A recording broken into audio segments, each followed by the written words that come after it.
now," she said. Her voice was hard and steady. Mr. McPhail could not understand the look in her eyes.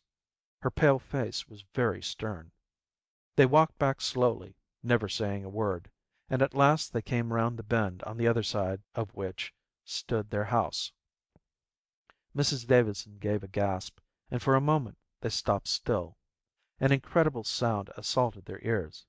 The gramophone, which had been silent for so long, was playing ragtime loud and harsh. "What's that?" cried Mrs. McPhail with horror. "Let's go on," said Mrs. Davidson. They walked up the steps and entered the hall.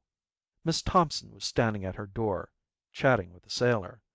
A sudden change had taken place in her. She was no longer the cowed drudge of the last days.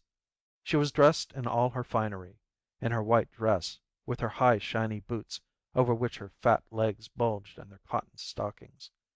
Her hair was elaborately arranged, and she wore that enormous hat covered with gaudy flowers. Her face was painted, her eyebrows were boldly black, and her lips were scarlet.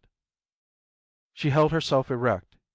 She was the flaunting queen that they had known at first. As they came in, she broke into a loud, jeering laugh, and then, when Mrs. Davidson involuntarily stopped, she collected the spittle in her mouth and spat. Mrs. Davidson cowered back, and two red spots rose suddenly to her cheeks. Then, covering her face with her hands, she broke away and ran quickly up the stairs. Dr. McPhail was outraged. He pushed past the woman into her room. "What the devil are you doing?" he cried. "Stop that damn machine!" He went up to it and tore the record off. She turned on him. "Say, Doc, you can that stuff with me. What the hell are you doing in my room?" "What do you mean?" he cried. "What do you mean?" She gathered herself together. No one could describe the scorn of her expression or the contemptuous hatred she put into her answer. "You men! You filthy, dirty pigs! You're all the same! All of you! Pigs! Pigs!" Dr. McPhail gasped. He understood.